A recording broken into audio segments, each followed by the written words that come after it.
So you can just review it, rewind it, pause it, because sometimes it's hard, especially when we paint all at the same time.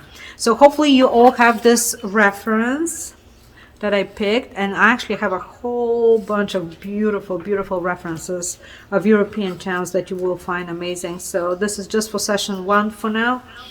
Everybody's got it, right? If you don't, shout. Let Maria know, she'll probably email you, but if not, we're just ready to start. So again, we're gonna evaluate our reference. We're going to look at it, and what I like about it is the strong values. So what is watercolor is really, it's all about values, edges, and kind of creating mood and atmosphere, and not exactly copying the photograph. So that's why I usually teach in my watercolor class. It's always creating some more loose, some more fluid and exciting paintings, and you don't have to be photorealist in this class, which is great. So when we paint landscapes, I always look for the horizon line first. So in this case, it's basically, that's your eye level. So I think it's somewhere like the bottom third or a little bit above the bottom third, just roughly indicate that. And we will kind of see proportionately. Obviously it's a street, that we will be very conscious of the perspective. So anything that's closer to us is bigger, anything that goes far away is smaller. So it's kind of, I see it as divided, the whole painting will be divided into 2 sections, the left side of the street, the right side of the street. And I see it's kind of almost ends in the middle, this right side of the street, but maybe you can just make it not quite center in the center, so a little bit off center. I'm not a big fan of popping things smack in the middle, important things like poles, and in this case we have this wonderful element. So if we can just put a little bit off center, that will be great. So anyway, so here I'm just indicating, pay attention to perspective. So obviously everything is going to go towards this vanishing point, because we are dealing with perspective, so things disappear as they go farther and get smaller and smaller. So here's that little street. We don't need to be very tight with our drawing in the beginning. It's just going to be rough. So just measure, kind of eyeball things. For example, where does this sidewalk end? It's a little bit off center, so it's going to end somewhere here. And here's our sidewalk, and there's a whole bunch of elements going on. I'm just going to roughly indicate the placement of them.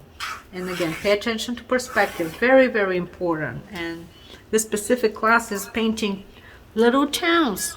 Doesn't matter if they're European, Asian, American, we all follow the same principles. So obviously perspective is very, very important. So pay attention to all these big shapes. Always look at the big shapes, don't worry about the little shapes. All these details we will introduce at the end, but I'm just kind of putting the big, squint your eyes, and that's how you see the big shapes. Don't pay attention to any windows for now, and just put a little placement of where things are. So there is a rooftop here, that's what's going to end. Here's just, we see some of this picture, this building. So anything that's above the horizon is going to be going towards this point and going down. Anything that's below the horizon is going up, and that's how we create our sense of perspective. And as they're going closer to the horizon, they're straighter, all these lines. So here we have some more elements. There is another rooftop. This particular reference doesn't have too many details. I know usually these towns, European towns, have lots going on, and including, you know, laundry, hanging. We'll have one of those references, but there's like stuff and very intricate elements in the architecture. But I just picked this as a little bit more simple as a start, so we kind of follow the basic principles, and then we'll start painting a little bit more complicated subjects that have more going on. But very rough, don't be too geometric with your houses. Obviously they will get smaller and smaller, and all our lines will get kind of going this way, so it's all moving here. This very cool element is going to be sticking out. You don't even have to draw this for now, just put the placement. So it's going to be this way, and just a general direction of how it's hanging. And I guess there's lots of greenery here, foliage, we'll see some of that. And there is one interesting element here, is this little whatever box, I think it's a box that's kind of in the foreground, it's sticking out. And here we have this big window, so see, it's important to pay attention to these, to the perspective of that. So the top is going down, the bottom is going in this direction, so basically it's really close to us. A lot going on, and that will be a nice foreground element that will pay some more attention to it once we start painting and adding the details. But for now I'm just putting the placement of that little window, small window open. Don't worry about grids. I know there is a wall here with, I think, some of these beams going through. You can improvise, you don't have to paint it exactly. You can, if it doesn't work for you and look too stiff, you can kind of add things. I always add a little rooftop, a little chimney here and there. Also antennas, these are just amazing. Flying birds, anything that can make your painting look interesting. And that's it, that's pretty much it, what I start with. Maybe that box should be a little bit not so cool. So I'm just going to move it slightly closer here. But what I like about this reference is the values. We really have strong lights and darks. It's obviously shot at night or in the evening, so we have some nice light, ambient light coming from these windows, and it's overall dark, but it's still, we need to be aware that there's some areas that are actually light, so the strong values are very, very, very important. So we'll pay attention to those once we start painting. And again, we're going to be very, very loose. We will be very generous with our water and paint. For those of you who haven't taken my classes before, I always stress the fact that watercolor always dries light, and be very generous with your pigments, and don't be afraid. You should not be afraid. Don't be too light, too timid. It does translate to the viewer, they can sense it, and instead we want to create something that's very exciting and that make them feel excited and kind of look at your painting for a long time. So that's the whole goal. And let me know if you're ready to start painting, because actually I am, and I can't wait for you. You can give me thumbs up if you're ready, and we'll go from there. But as you can see, not too much detail, just the basic, the placement. Where is that big window? That's going to be obviously the one of the focal points. We can have more than one focal point, but it will be a nice way to lead in the eye, to lead it towards, let's say, maybe some of interesting elements. Just the basic placements.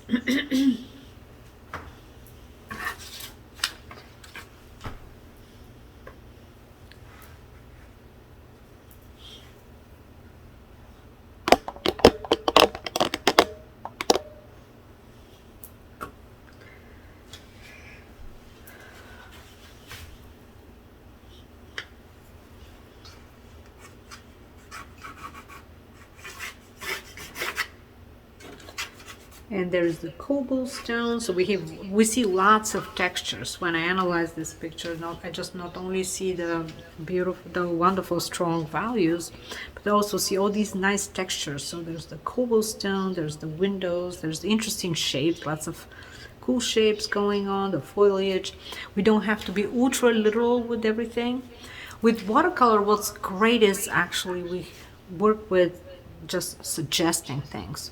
So we just suggest here and there, and we let the imagination fill in the dots, and it will work better than being ultra literal with every single detail. And this is how we create mood and atmosphere and all of the above.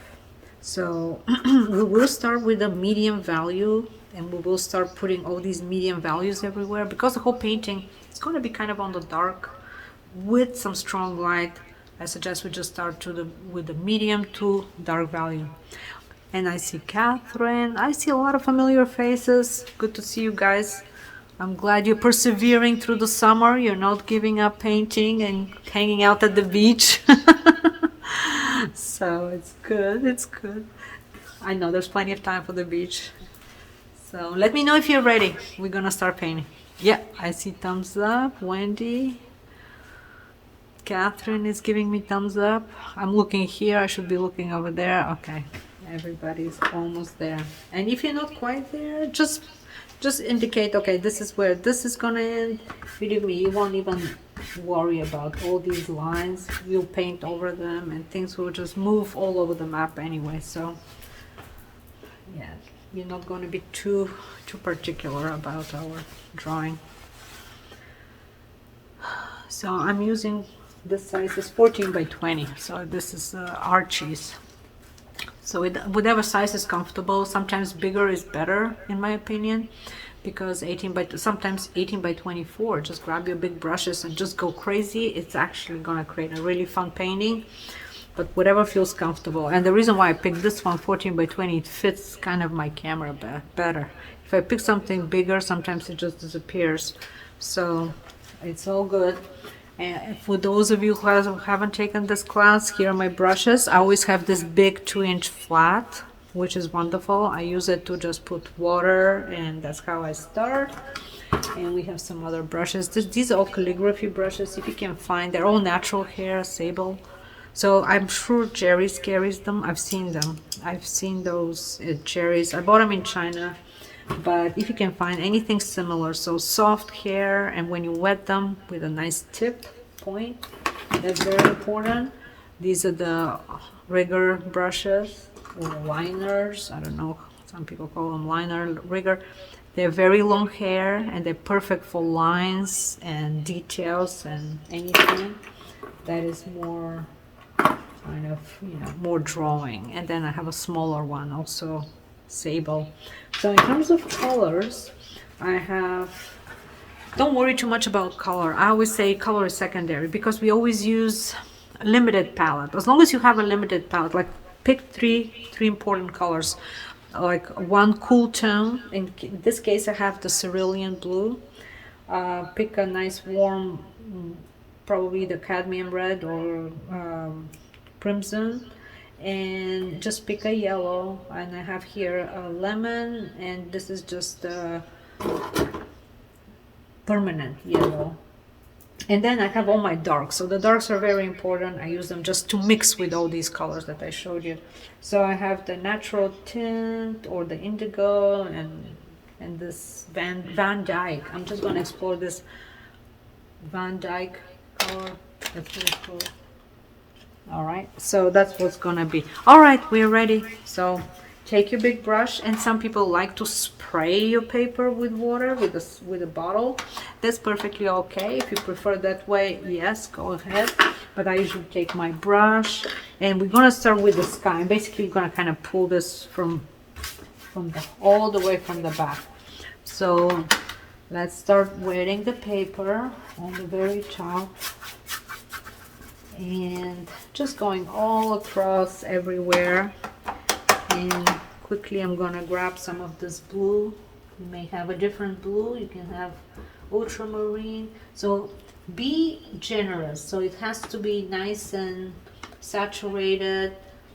You may want to dip a little bit into your grays or indigo to tone down this blue if it's too bright, or this little brown Van Dyke color that I have. It's really dark, so it's perfect for mixing, really. But be generous because this sky is not very light sky. So I'm gonna go right across like this and slowly lightening it up. So don't worry about the buildings or any of that other stuff. And I'm gonna mix now, grab some of this yellow, the permanent yellow. It kind of mixes with the cerulean and turns into green. But I'm just gonna grab a little bit of that and introduce it here. Sort of create a bit of a gradient. Obviously it's a sunset. You may want to grab maybe orange. Let's see how that looks. Oh, it's not quite orange, it's kind of a dirty red. Let me see if I have a cleaner orange. And you can, bring your paper, let things flow a little bit. Now everything is very wet, so as you can see, I'm just throwing water here and there. Don't worry if things are not quite perfect. I'm gonna, with my paper towel, which is in my hand, just gonna lighten up a little bit that sky, just slightly. And I don't see any clouds, but you can introduce with your paper towel just a little dab, a little bit, just a little. Don't go too crazy. Maybe some suggestion of a cloud while everything is still wet. And here I'm just gonna lighten up with my paper towel this area with those I know that there will be foliage. So the sky is ready. You can have things drip down a little bit. I'm just pulling my paper, letting things drip, and now we can wet everywhere. I'm just going with my big brush again. I'm just wetting all over. So we don't want to lose our white. So there's some white, very light areas, which is not too many, but there's the light somewhere. There's on the left. See how this yellow light there? That should be probably very light. Also here, there's another light that is on that sidewalk. So I'll try to keep this maybe the white of the paper and not paint over it. But let's kind of wet the whole thing. And we'll start adding some nice fun values. Now again, as we mentioned, the big picture first. So always start with the big shapes. Don't worry about the details. Now we're just going to place our medium values everywhere and just see them as abstract, really just abstract big shapes. So I'm just going to mix a little bit of this alizarin crimson with some of my cerulean and alizarin crimson, so it's kind of a purplish. And this purplish tone will be probably the color of here on my rooftops. I'm just very roughly, like, don't worry about the shape, we're not filling in anything. Squint your eyes, and that's all I see is this tone here.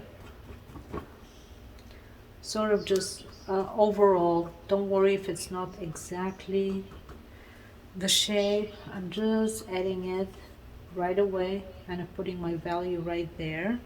Don't go all the way, but there's some shapes here and there, but just roughly, like, don't worry too much again. So this is where that foliage is. Maybe grab some more of that blue, maybe some, but overall it's really darkish. So all very in a very abstract way. This is how I'm just adding these shapes right there. And you have this pavement with a cobblestone. So we're gonna mix some warmer tones. I'm just grabbing again this crimson with maybe this brown, dark brown. Let's see what happens. And we can just have these quick strokes going this way towards towards the back, like following pretty much the direction for this street. Make sure your mix is nice and saturated and it's dark, so I'm just mixing blue and red and dipping here and there some other colors. So I really want to make it a little bit dark, and it's going to continue on this side. So just overall, so we're not adding the details yet, we're going to add some the details a little later, but now we're just placing all these medium values. So I'm leaving this area here light where the light is going to be falling. There will be some light, so I'm introducing, that's a bit too bright. I just grab, I'm still using my 2-inch brush, you don't have to, you can just grab a smaller brush at this point, but I'm just grabbing some of these tones. So they're kind of neutral, very much on the dark side of the spectrum, and you can always, you know, wipe a little bit with your paper towel to create a sense of light popping. And if you want to create some texture already while everything is still wet, I just put a little bit of this paper towel dabbing on it, and then you can throw some clean water, like spatter, the little spatter technique. And we are continuing with the big shapes, no details.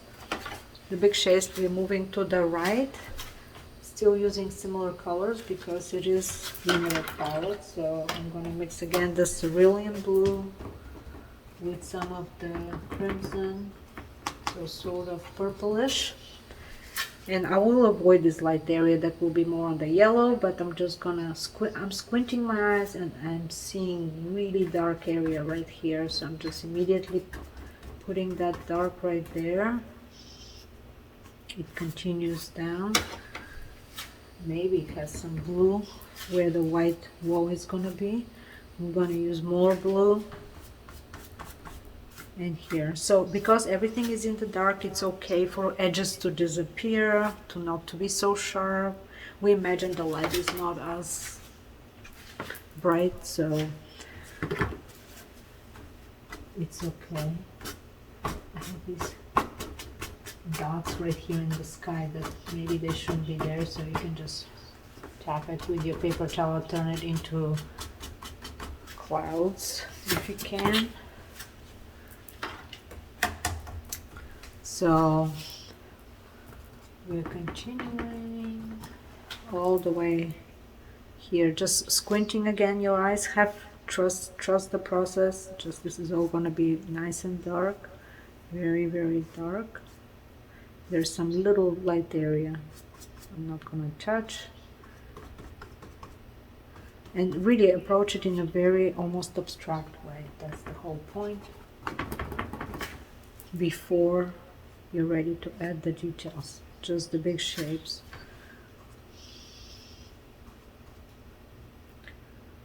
Okay, and here again there's some of these darks on that other side of the street. I will add them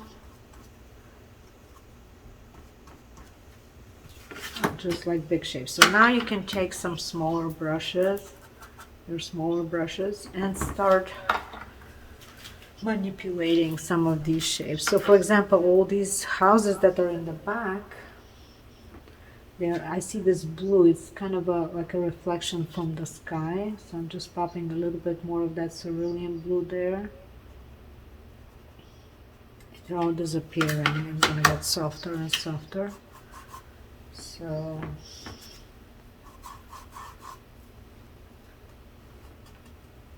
yeah, so definitely just pay attention to where all these dark values are. And this is going good. So a little bit of red and warm tones, definitely where the light is falling. In this case, it's all going to be very nice and warm. So I'm just putting this red orange here on that box already to indicate that that's where it's going to be, and that continues up. And now you don't have to be really very particular with your brush strokes. It can be, you can vary your brush strokes in all directions, as long as you're following this dark and light. And I'm leaving some areas light, like the paper, basically having some dry brush a little bit. Dry brush is basically paint with less water on a dry surface, and that's how it leaves this nice marks. Okay, and little by little we're adding some more color. So the window that's right in front of us, immediately we need to pop that value, that yellow right here. I'm just going to introduce it. It's nice and bright, and I'll leave some white of the paper where you see this reflection of the blue. Maybe I'll pop some blue later. I'll just leave it white for now, and maybe get some orange. Just make it nice and warm. Maybe not so bright, but just enough to indicate, to give the sense of light. So, and remember, everything reflects everywhere. It's in nature, in reality, and it should be in your painting. So if you have yellow somewhere, it's got to be somewhere else too. So remember, these are all just our medium values. We will introduce the darks, and that's how we will define all the shapes. Right now it all looks like blobs of color pretty much, but I'm going to introduce the yellow light right here. And again, just as a blob.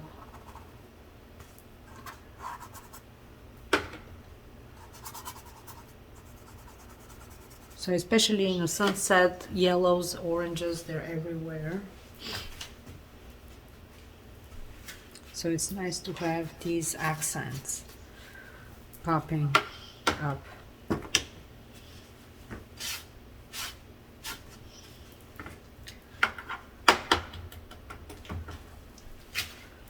So at this point, we will be ready to start with our darks, the dark tones. Just want to add a little bit of value over here. There's dark value. So let's mix a very dark tones, and we're going to now be a little bit more careful and start looking at detail. The detail everywhere. Light should be soft, so if I see an edge like this, I soften it with my water. Just put clean water next to the edge and just soften it a little bit. Oh, there's some light there. Lyudmila. Yeah. Tell us exactly what colors you're making those darks for, so I can do it right quick. Okay. I know what you mean. Well, cerulean blue, mix cerulean blue with alizarin crimson. If you have those, then you're gonna get these purplish tones, and you can pop in some indigo if you have, or if you don't, anything dark. I have this Van Dyke, very dark brown, maybe an umber. Like if you have burnt umber or burnt sienna, you can also introduce it to that blue and alizarin crimson. But that's how I get these, and this is my medium value. It's not quite dark really.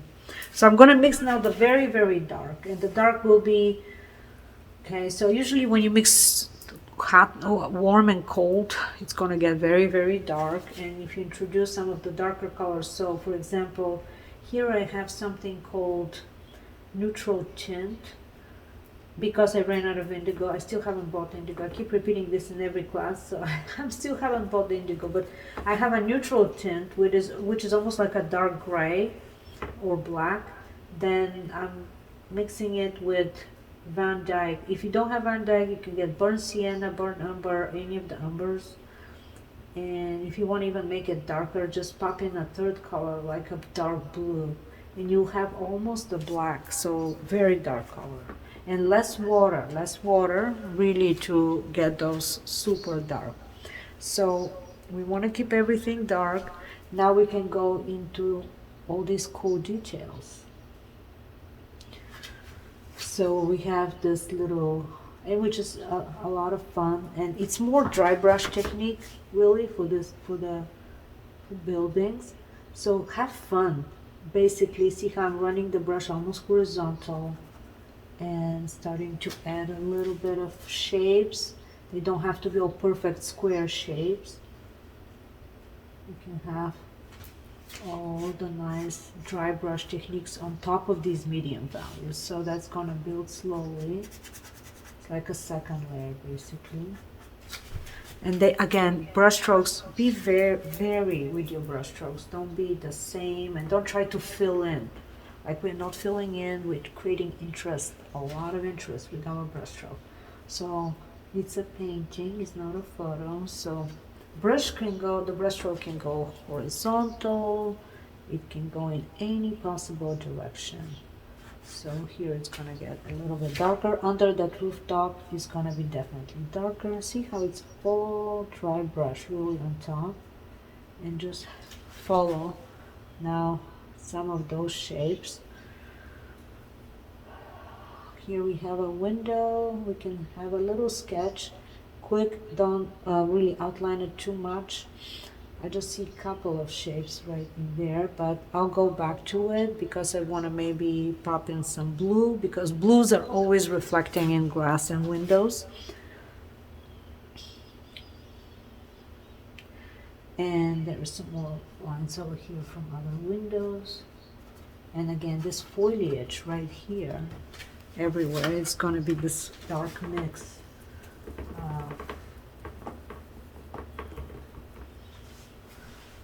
Umber, or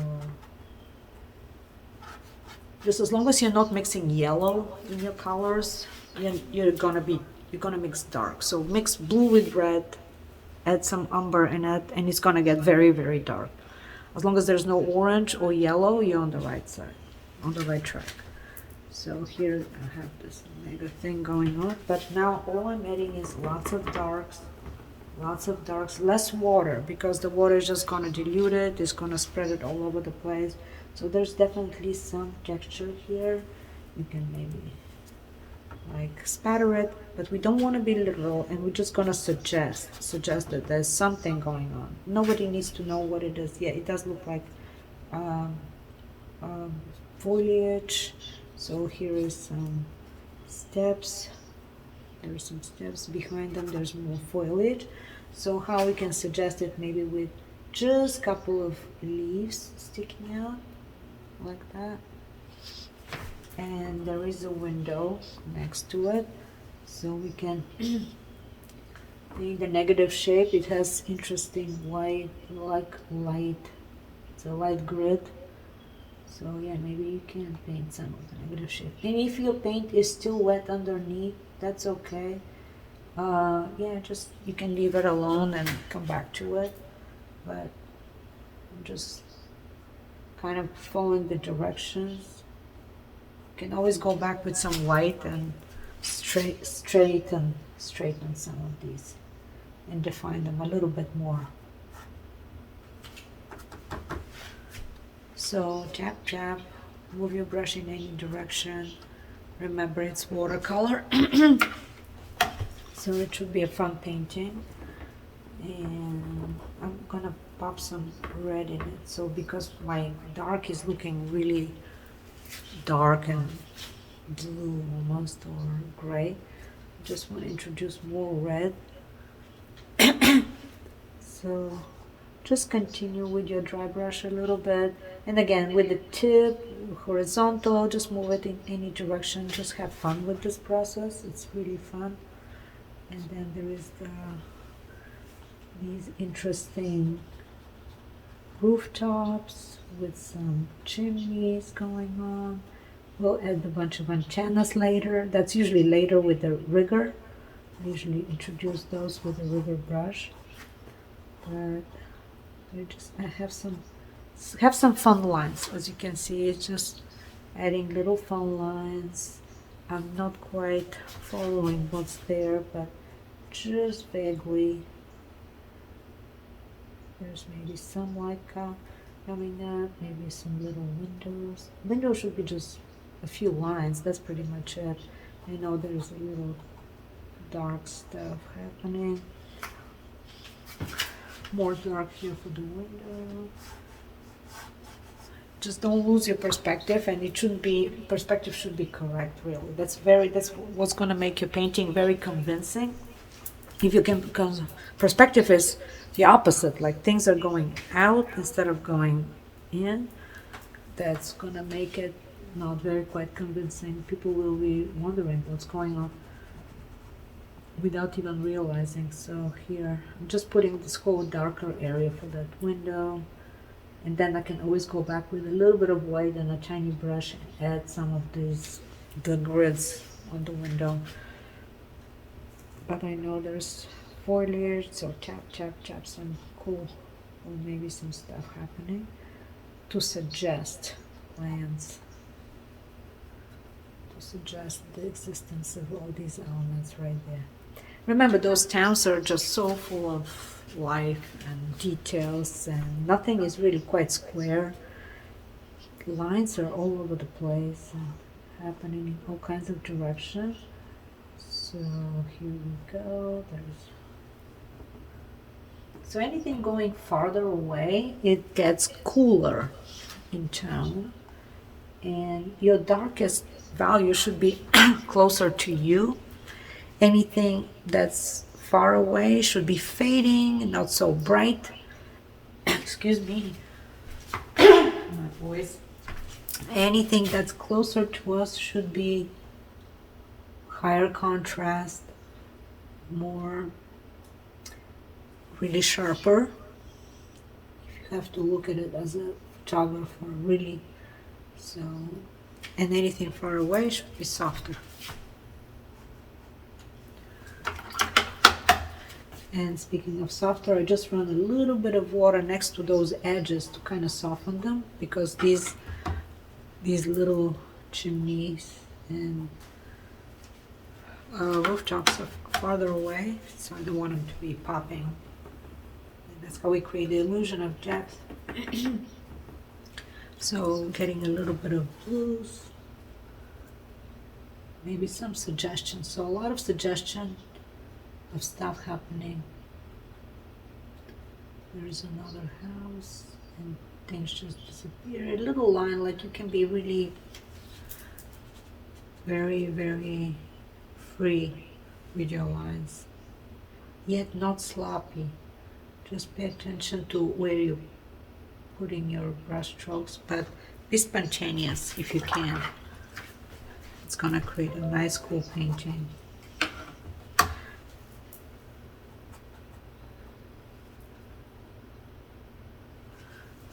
So we're continuing with the darks on the other side. We're not going through any textures yet on that cobblestone. I just want to pop quickly my values. I want to make sure I have my dark values, so that immediately is going to anchor the whole painting in a nice way, because I'll know and you'll see how the values are. So again, almost dry brush, we're going to paint those beams right here on the right side. Very bold, don't worry, don't hesitate, no hesitancy. Even if it's not quite on the right spot, you're doing great if you're painting bold and spontaneous. And I'm mixing more reds with my dark grays over here. So again, dry brush, and introducing all these cool details right away. We have beams happening, and this one. And the dry brush leaves some interesting texture, so that very does reminisce of wood, so it would be perfect suggestion for wood. Practice like really having this straight lines if you can sometimes. Yeah, to get more comfortable, just very quickly having these brush strokes quickly laid on your paper. And if they can be straighter, that's good. But if you can't, that's okay. I mean, still, as long as you're fresh and bold in your approach, it's still gonna look really cool. Again, less water. At that point, less water, definitely, because these are all the darks we're putting, and that's how we build our details. So I'm just building some more details up here. There's stuff happening. You don't have to be literal again. We don't have to know exactly what exactly is happening. Just follow it almost as an abstract. I know there's a window here.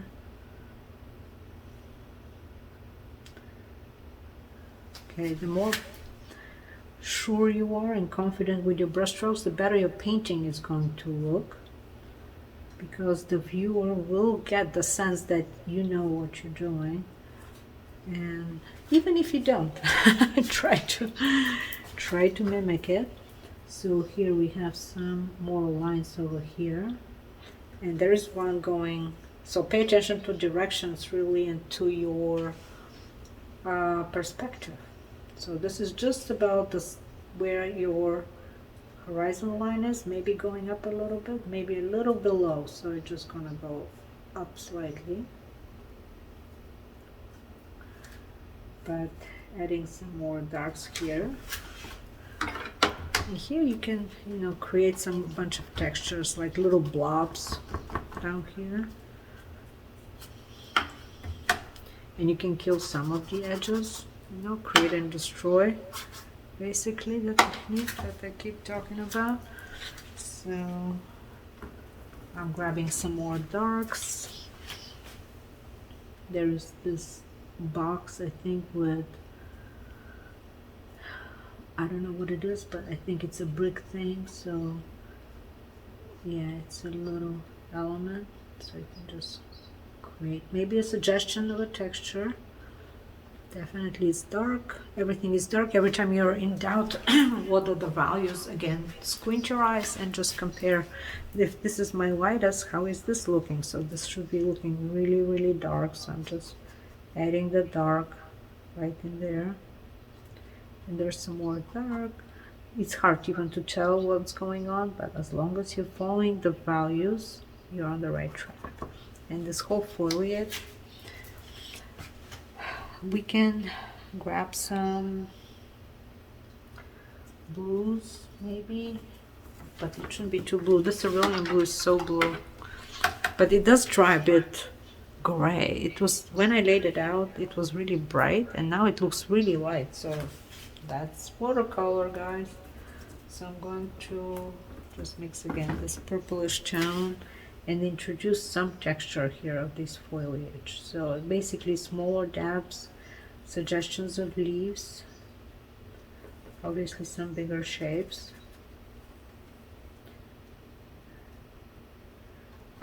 And yeah, some suggestions of leaves. So if you study it, yeah, there's some suggestions of some leaves happening.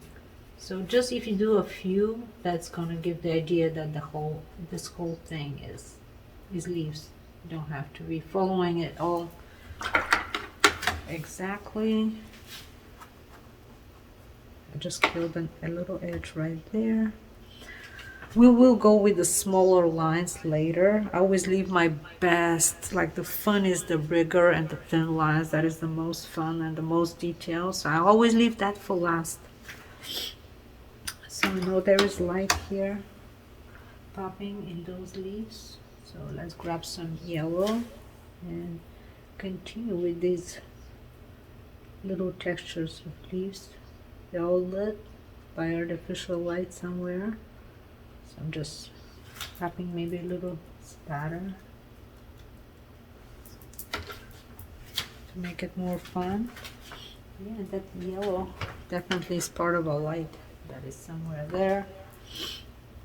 So I'm just going to just drag it down a little bit and continuing with these darker elements right there.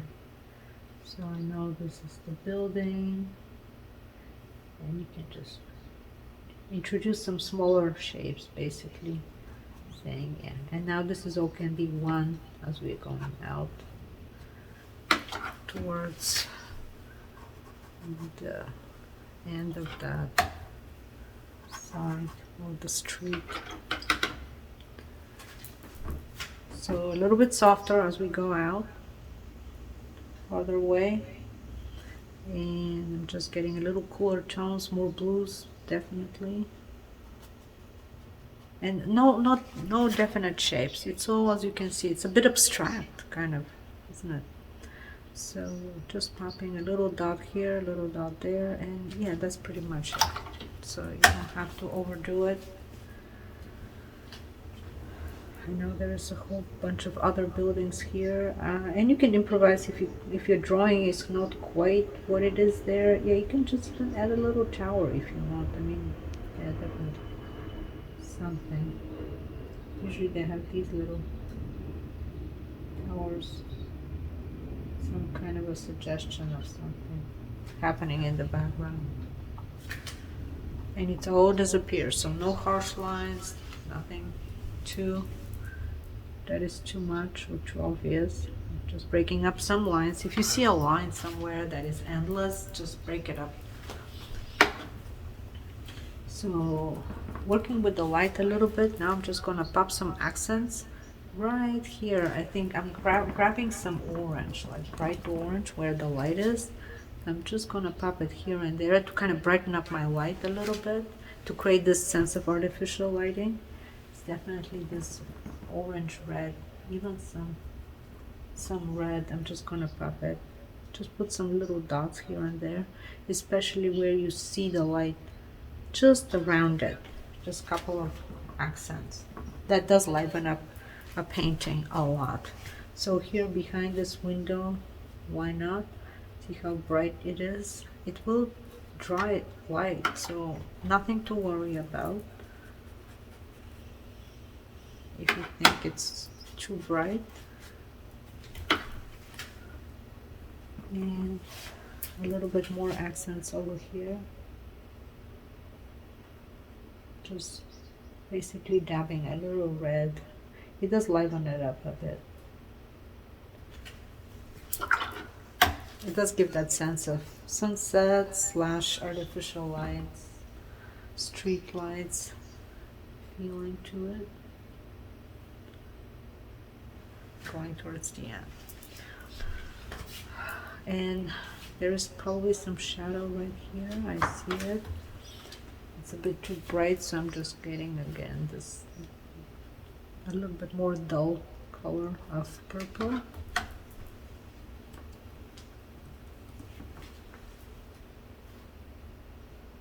And here is the street. Now, before we go into any more detail, let's look at these textures on that cobblestone road. And I always say whatever's closer is going to be darker. That's how you create depth. So I'm going to take my dry brush again and mix a nice dark color. So let's get a nice dark, whatever dark you guys have, something dark gray with red. Just mix that. And again, we're keeping the limited palette, so it's all the reds, the blues, and a bit of yellow, and that's it. So here we're going to maybe introduce some texture in this area, but because it's the foreground, I really want it to be dark, way darker than even than the picture. So here I'm just gonna run through some dry brush. You can get your 2-inch brush and maybe darken it a little bit here towards the beginning and have some of these brush strokes going this way. But I definitely want to brighten anything that's closer to this edge, to lead the eye, but only in the foreground. So anything that's closer to that edge, you can definitely darken it a little bit more. And don't be afraid to have some cool texture with a dry brush. Now at this point you can add little blobs to create this sense of cobblestone. So I'm just mixing a warmer tone, and you know, you can create a few. You don't have to create the whole cobblestone street, but you can just pop in a few of these little tap, kind of suggesting that yeah, there is a texture. And I know it's wet on wet, so it's gonna dry with these nice blooms, so it's okay, it's good. So you can even spatter a little bit. Yeah, there's stuff. It's a street, there's lots going on. It's definitely rougher, way rough, more rough than the usual. And some dry brush. Just have fun really with all these little blobs.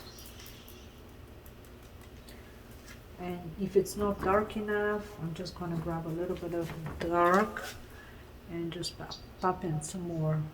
And you can always go back and maybe actually paint a few of these cobblestones right here that are in the foreground, like with a smaller brush, and go crazy with the detail and just have a little bit of a corner with a texture.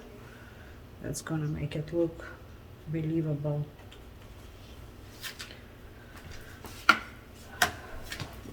And again, these little blobs are going to get smaller and smaller as you go far away because it's perspective again. But I don't want to get into this, you know, drawing little stones. Only maybe in the beginning here, but yeah, you can just have a suggestion of some things. Okay, so this is the sidewalk. Sidewalk is a little different. Okay, I'm sorry. Yeah, here it has these nice lines, so that does reinforce the sense of perspective.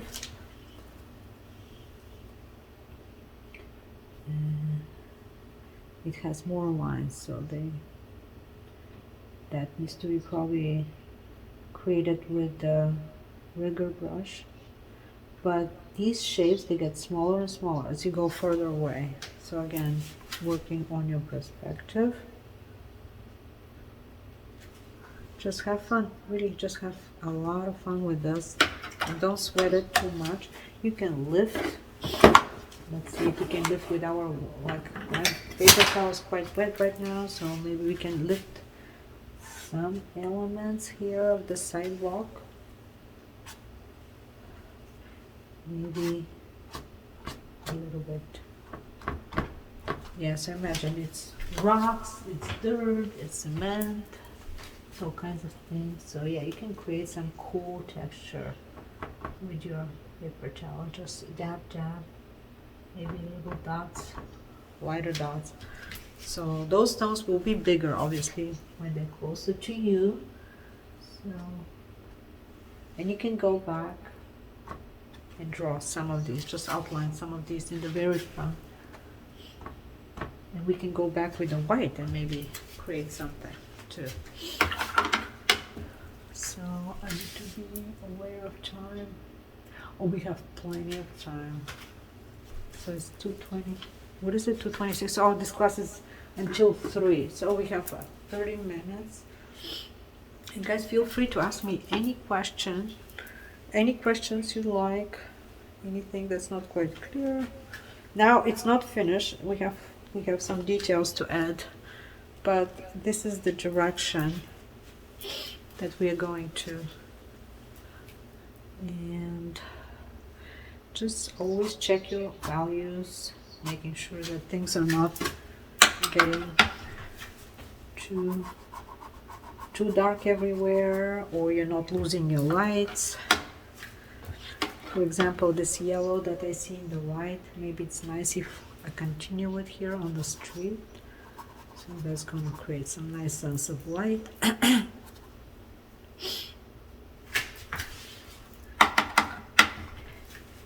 And I see a nice contrast. In the shadow there's blues, in the light there's yellows. So maybe pop in some blues here in these areas.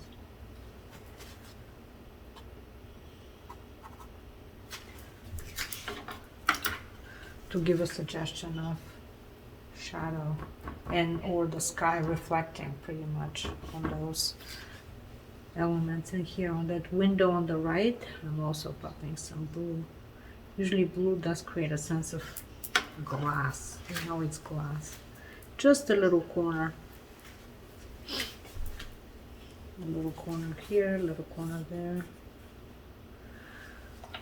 Alright, so now, okay, there's some more windows. Maybe everywhere you see window, maybe just pop in a little blue in the corner. But be creative with your brush strokes and kind of more artistic if you can, instead of too precise. Just pop little pops of color everywhere. So now I'm gonna grab my rigger brush and create some more lines where I see lines. That's gonna even give us some more sense of detail, especially this grid here on the very foreground on the right. So I'm just gonna take a very thin rigger brush with a long hair, mix this very dark gray, and let's create a little grid here. Hopefully it's dry enough. Even if it's not and things kind of bleed a little bit, that's okay. That's okay. You don't have to worry about too much about it. So it goes in this direction. So basically adding some detail, adding some more detail. We're going to add a lot of detail here. And there's some lines. Keep the perspective again, don't forget. There's something going on. So all these details are going to make your painting look really nice and complete.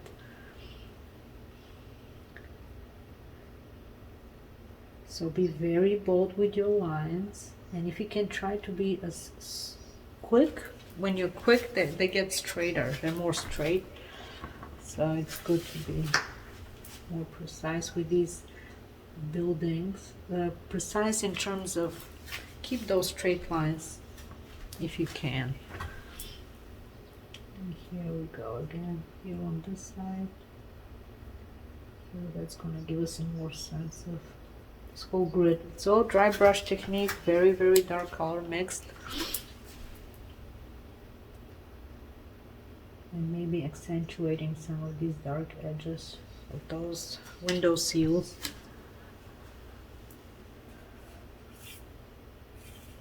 Because it's the foreground. I'll take a thicker rigger brush because this is so thin. My lines are almost like hair thin. So I just want to pop some more lines over here to accentuate it and get even darker. See how everything really dries so white. And to me it seems kind of white. For some people it could be dark. It's all a matter of how we view it. But once you get used to seeing all these values, you will have a variety of different values, and that's the beauty of it, of watercolor. So there's obviously some more lines here, just a suggestion, don't go too crazy. And here, just to give a little bit more structure, so maybe 2-3 bricks, couple of bricks, and they're just like little blobs. So 1, 2, 3 horizontal blobs. That gives us people the illusion, yeah, there are bricks over there, maybe some darks behind, and just little lines and not too much.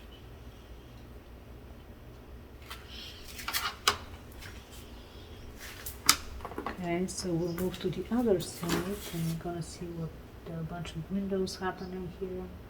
Again, perspective, very important. Don't lose your sense and have suddenly your lines going in a completely opposite direction where they should. Because we want to keep it all believable.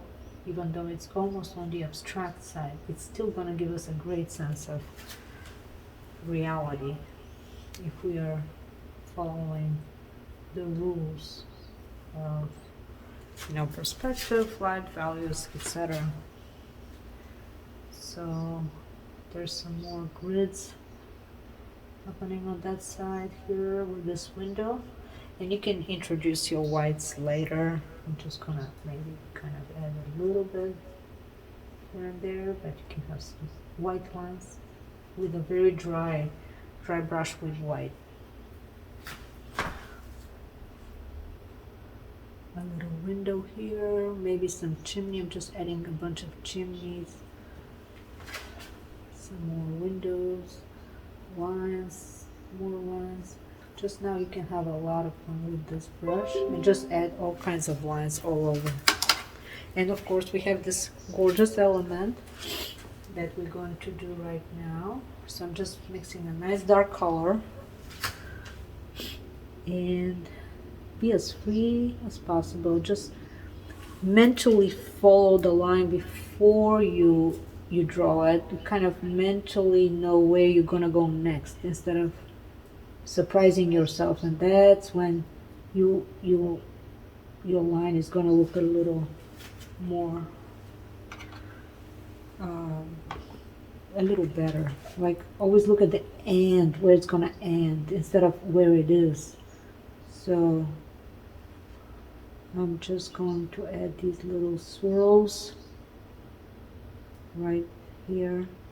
Yes, probably not with the rigor. Let me just get a little smaller brush with a point. Somehow the rigor is not quite doing it. So something with a little tiny point, and we're going to add some elements. And you can do it with a dry brush technique.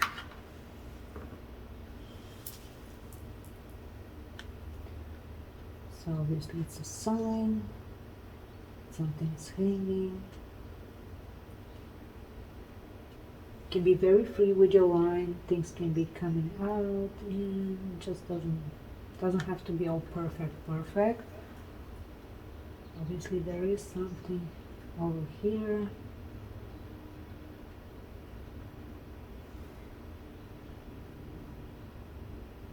It is hanging right there. Okay, so we added this element, and now just add some of the darks. So I see that my darks are drying really light, so I'm gonna add some really dark accents even more, especially here where that window sill is. I know there's almost black stuff, so see how little by little we're building these dark values. It's creating the variety we need. Just a little bit. You don't want to overdo it, but definitely tap here, tap there, and you'll know when to stop really, so it's not overdone. But it should be artistic. Just move your brush in a very kind of fun way. I'll take a thin rigger brush and I will start adding some cool antennas and even more lines. So make sure they're really thin, like hair thin, but still just being there. And antennas have, you know, these interesting elements to them.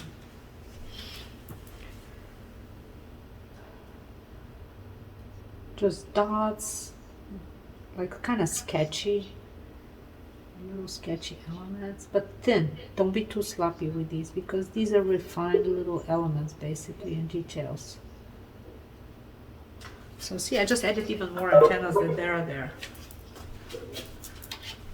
So that's gonna make it even more interesting. And sometimes maybe just introduce some more lines and details. Ideas of some windows. If your subject is not that interesting, just add a little bit more. Add some elements that you think might be interesting,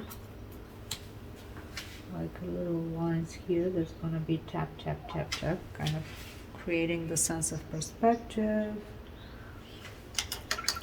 And you can have some quiet areas, like I'm going to leave this dark here on the foreground on the left quiet, so the eye can rest. Not everything has to be spelled out everywhere.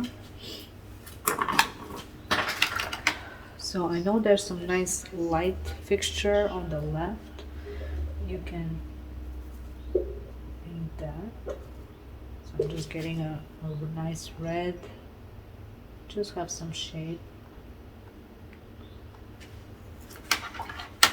I don't know if that can be seen, if that's so significant, but it has to have a reason. Maybe not. Maybe more accents. I'm just looking at these nice orange accents that I can have. Kind of have some more light here and there, and maybe tone down some of these here, so they're not all grid everywhere. Grid. Just little tad bit of accents where you think there's artificial lighting. I just popped this bright yellow right here, maybe even brighter yellow over here to brighten it up. And maybe some orange, a little orange. So we talk about the cobblestone here. As I said, after it's dry, you can add a couple of more of these, and I need to kind of look and study it. But yeah, they're just little ovalish shapes. You can just have a few, but don't be too perfect, too precise. Just a few suggestions of a bunch of shapes. You can even do little dabs now that everything is kind of drier, just a little dabs. And a few lines. Maybe emphasize that line that is forward, closer to us, because these are all stones.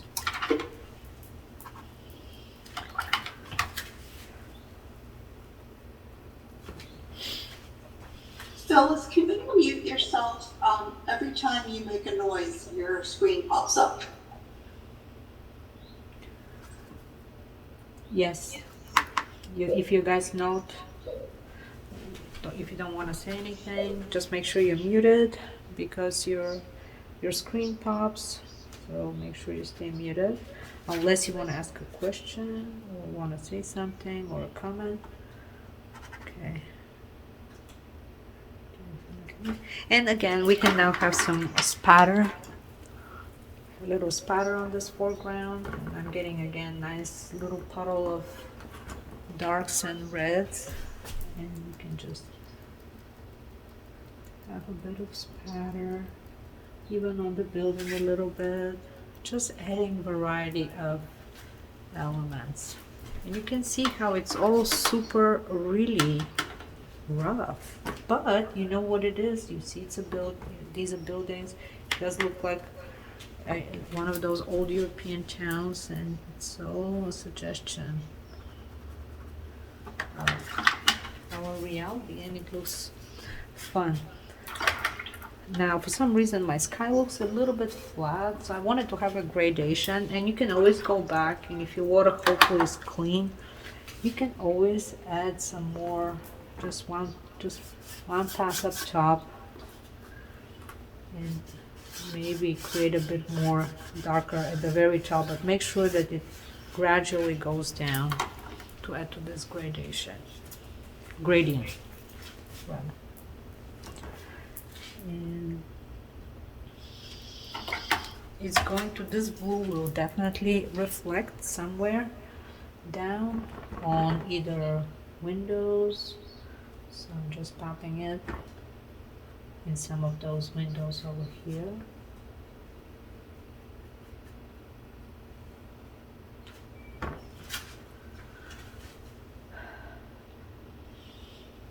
Fun. Isn't it fun to paint watercolor? Yes. The answer is yes.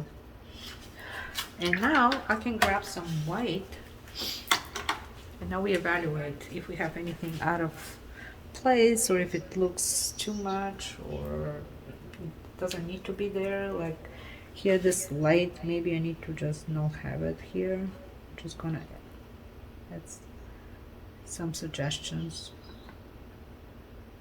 of stuff, building, foliage. But as you can see, anything that's far away, it's almost like one flat color. I mean, there's not much going on. Only anything closer to us. That's the most important.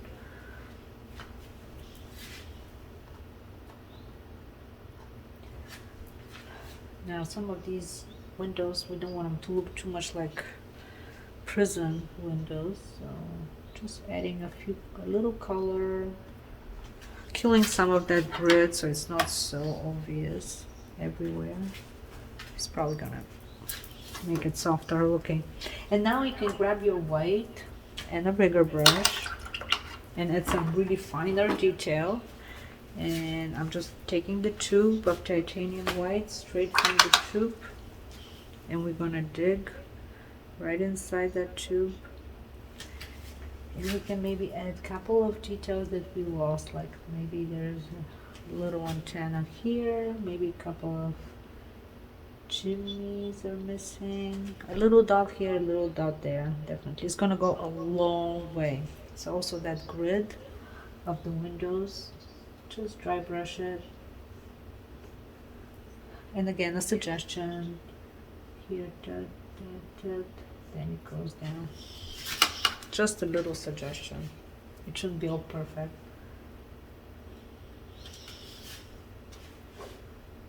And maybe some white highlights here on that window.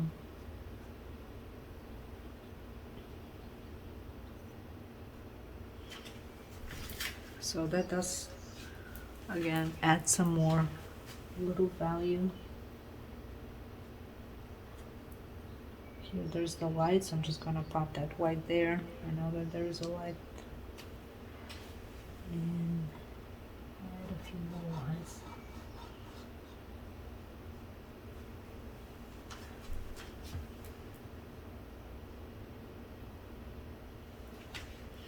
So yeah, that's how things are going. And again, you can have a little spatter, so make a bit of a puddle of white.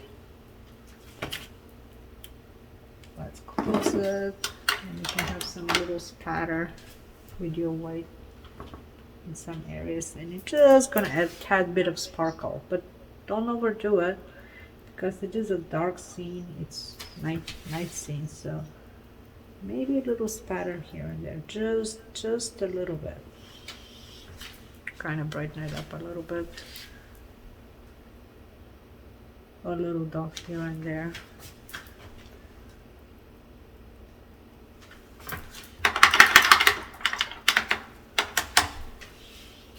Again, subtlety goes a long way.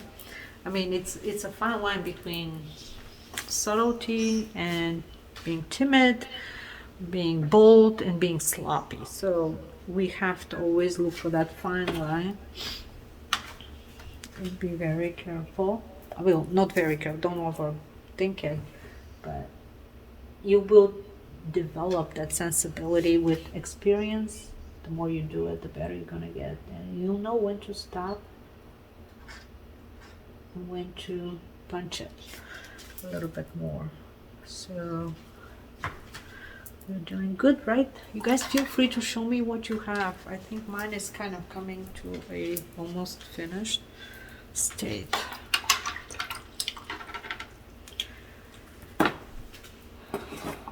And you can always pop some bright color. If it for some reason your painting ends up looking a little dull because it's a night scene, it may. Just pop some bright color like this blue that I put on the sky, in the sky right here, and maybe here right in the front, just one big blue brush strokes here in that shadow.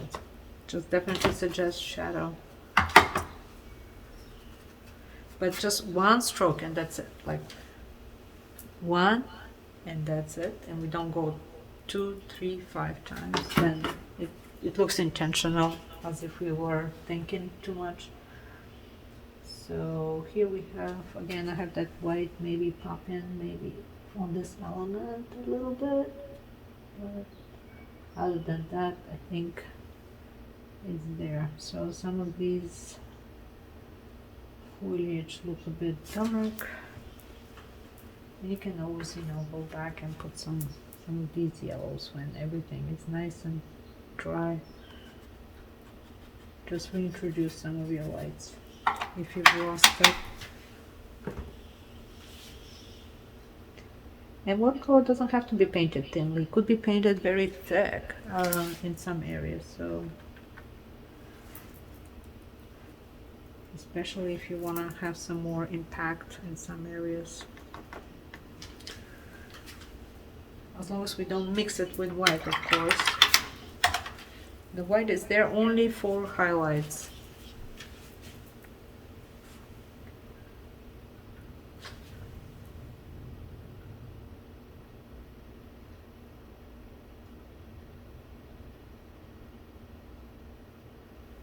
And just adding a little detail here and there, especially since it's in the foreground. And if some look like prison, I don't want them to look like, you know, prison windows. So I'm just kind of getting rid of some of these grids that I added up here, and maybe adding some nice dark accents again with a dry brush.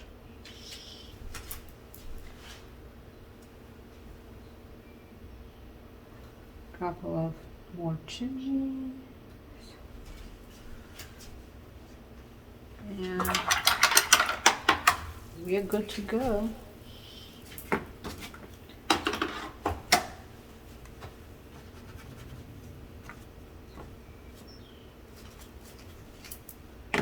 We're good to go. So watercolor doesn't need to look super smooth or super soft. You should have some rough areas. Some areas should be smoother. Okay, so we have, how much time do we have? Let me go. Okay, so we have 10 minutes to talk about your paintings, guys. If you want to ask me any questions, feel free to show me what you have and we can talk about it.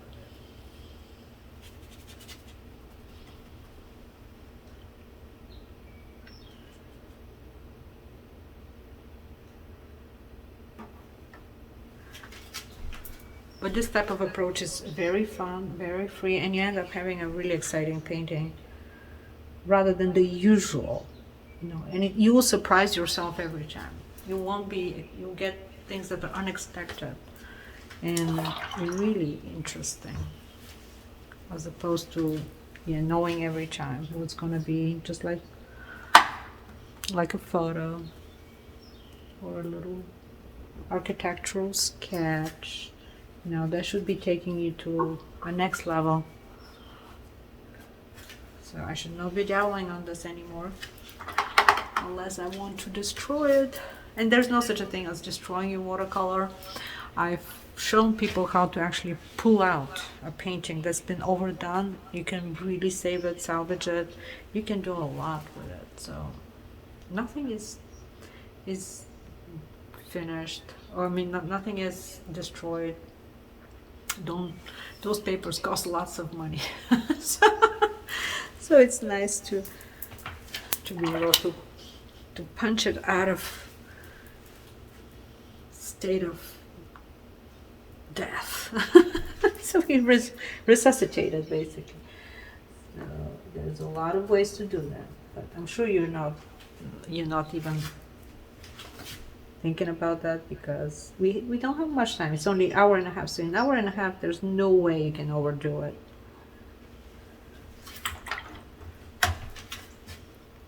It's actually a more spontaneous, more free.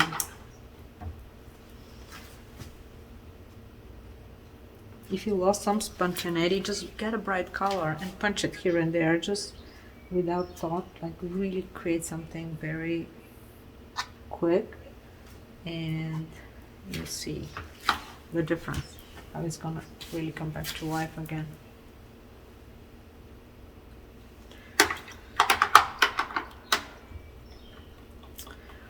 All right, so don't be shy, show me your work. I'm sure it's awesome, I'm sure it's amazing, and I can always give you suggestions.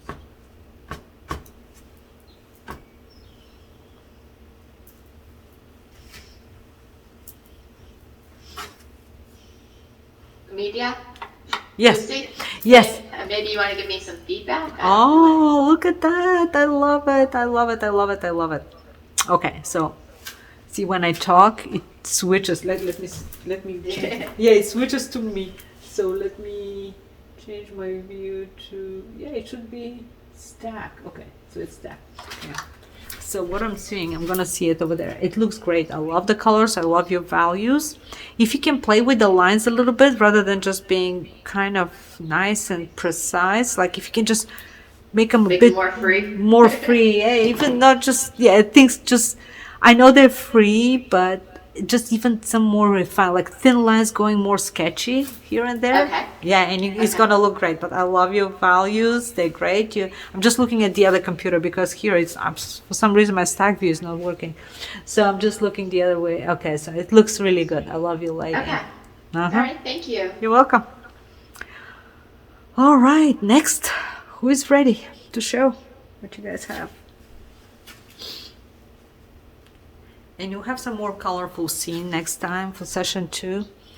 Look at this. Okay, so who am I looking at? This is this Mary? I'm not saying the name quite well. Isha, who am I looking at? Oh, that's cool. Felicia? Felicia. Oh, Felicia, of course. Yes, that's Felicia. Felicia, Very nice. I feel like I overworked. You said you couldn't overwork it. Well, I beg to differ. I think this is very overworked. No, actually it isn't. Hold on 1 second. Let me change the view on my other computer because this one is not switching. So for some strange reason. So I'm gonna change the view on this. Oh, Because I'm used to doing acrylic and oil, which is very forgiving. You could paint over acrylic. true. Yeah, that's a completely different universe. Yeah, and I'm not used to leaving white space. Oh, you know what? I'm looking at it now big. It's great. I don't think you overworked it. You actually, it has lots going on. It has lots of details, but there's certain charm to it that I really love all this detail that you introduced. All it needs is a bunch of darks. So like punch it here and there with some more dark kind of blobs somewhere just to emphasize the shadow. Like see how I have it up here, like on the upper right Okay. and the foreground, and it's gonna really pop. I see Deanie's Okay, ready. will do. Thank you. More dark. Okay, so Thank you. thank you, no problem. Okay, so I'm not seeing Deanie. I know somebody was showing. Okay. This is Deanie I'm showing right now, if you can see it. Ah, now I see it. Okay, great. It looks awesome. It looks great. I love the freedom. Deanie, you're getting freer and freer and freer. I love the dark in the foreground. Your perspective is right. You may want to even darken a little bit more your buildings in the foreground, like the ones that are closer. Okay. Yeah, just add some more to even emphasize that they're closer to us. Because you do have lots of darks also in the background. So yeah, just go ahead, but looks awesome. I love it. Thank you. You're welcome. All right, anyone else? Jeannie? Can you see it? Not yet. Okay, now I see it. Looking great. I love the softness. I love how you made things disappear, disappear. Looking great, Jeannie. Good job. And that sky and the light in the window. Well, thank you. It was overwhelming when we started. But you did a fabulous job. Look at you. It's really good. Yeah, maybe introduce some more details with a finer brush, like take a thin brush and just have some more sketchy, like little itty bitty things, but it's great. It's close to complete, and yeah, I love it. Thank you, Lyudmila. You're welcome. Good to see you, Ginny. All right, anyone else? Brave soul. I know it's difficult to switch if you guys used to acrylics or oil because they're just very different animals. Well, first of all, with acrylics and oil, we attack the light at the end. We always start dark, but here we're kind of putting our darks at the end. But I always start with medium values and to medium to dark, because this way you can just see it happening alla prima right away. And don't forget to leave your white in the paper for some light. But if you lose it, don't worry, because there's some yellows that are really nice and opaque, and you can always just punch some yellows here and there. That's your saving little secret. All right, anyone else? Anybody else? Oh, I know. Yeah, somebody had to leave a little bit early. Yes, no problem. So for our next session, I'll have something a little bit more colorful, more fun. I know this was a bit more ominous, dark looking, but why not? And even though I keep saying limited palette, I have a feeling that I still introduce more colors than I should. You can be having only 2 colors, really, and just have only dark grays and only yellow for the light, and you'll still have a very successful painting. So it's up to you. Some people love lots of colors, and sometimes I do see a kind of a rainbow, all the rainbow colors of the universe actually really creating a nice cool painting. So these rules are there to be broken, but it takes a bit of experience really to know how and where. So feel free to show me, guys, where you are with your painting. I'm recording this session, so hopefully I can post it sooner rather than later. I know I still owe a bunch of videos from my previous classes, and they're coming soon. They're coming soon.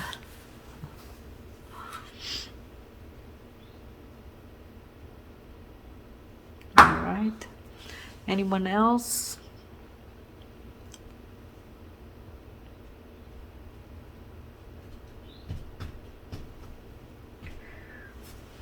And it does dry a bit lighter, so even mine, I don't know, it seems a bit light, but it's an illusion.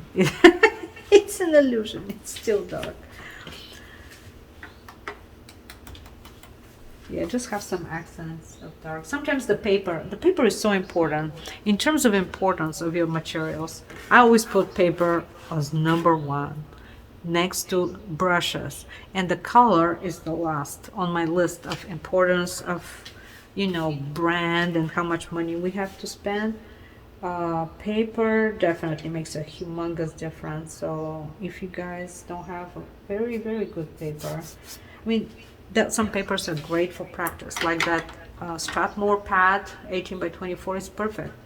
I love it because you can lift lots. It can take a lot of paint and you can just really lift. It's almost like plastic. It feels plastic. So it's perfect for lots of sketching and practicing, and even for a masterpiece. I had one done on Strathmore. What did I call it? Stratford.